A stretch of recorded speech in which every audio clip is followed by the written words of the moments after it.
Hello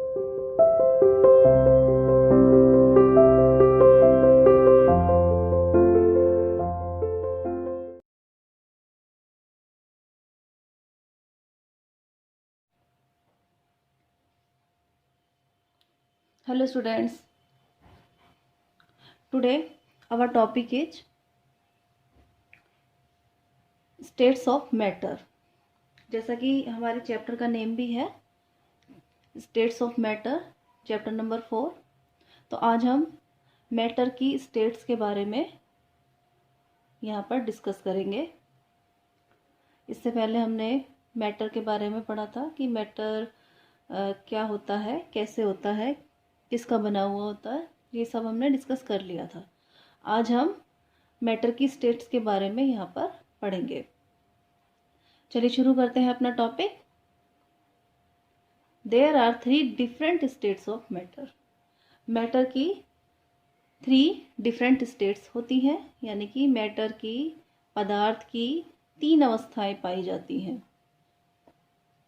they are solid, liquid and gas. और वो तीनों जो स्टेट्स होती हैं कौन कौन सी है?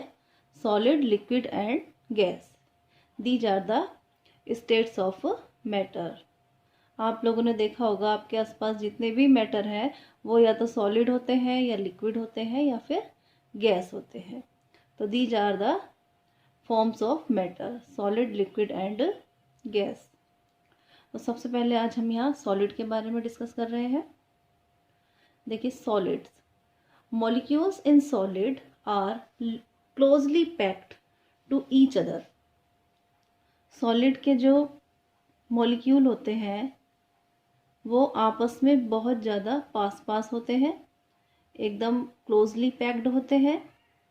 इनके बीच में बिल्कुल भी स्पेस नहीं पाया जाता। जिस आप लोग ये पिक्चर भी देख सकते हैं और आपकी बुक में भी पिक्चर दी हुई है, उसको भी देखिएगा ध्यान से। तो सॉलिड के जो मॉलिक्यूल्स होते हैं वो बहुत ही क्लोजली पैक्ड होते हैं, एक दूसरे से आपस में बिल्कुल जो है बहुत ही पास होते हैं, इनके बीच में बिल्कुल भी स्पेस नहीं होता है। सेकंड पॉइंट देखिए, they have strong force of attraction between them. इनके बीच में जो अट्रैक्शन फोर्स होता है, अट्रैक्शन का मतलब होता है आकर्षण, किसी को अपनी तरफ खींचना। तो आकर्षण बल जो होता है इनके अंदर वो बहुत ज़्यादा होता है, इसीलिए इनके जो मॉलिक्यूल्स हैं वो क्लोजली पैक्ड होते हैं, क्योंकि ये एक दूसरे को आपस में बिल्कुल अट्रैक्शन फोर्स के द्वारा बांधे रखते हैं। नेक्स्ट पॉइंट देखिए, फॉर दिस रीजन, इसी कारण solids are hard and rigid. Solid जो होते हैं वो हार्ड होते हैं और रिजिड होते हैं। हार्ड यानी कि कठोर, ठोस यानी कि ठोस होते हैं, और रिजिड यानी कि कठोर भी होते हैं। तो जो सॉलिड आपने देखे होंगे, जितने भी सॉलिड देखे हैं वो हार्ड होते हैं, कठोर होते हैं। And can not be compressed easily, और इनको इजीली कंप्रेस्ड नहीं किया जा सकता, यानी कि इनको इजीली दबाया नहीं जा सकता। जैसे आप एक सॉफ्ट चीज़ देखोगे, सॉफ्ट ऑब्जेक्ट देखोगे तो उसको आप इजीली दबा सकते हो, लेकिन जितने भी सॉलिड होते हैं आप उनको इजीली कंप्रेस नहीं कर सकते, आप उनको दबा नहीं सकते, क्योंकि वो हार्ड होते हैं और रिजिड होते हैं। चलिए नेक्स्ट पॉइंट देखिए सॉलिड का।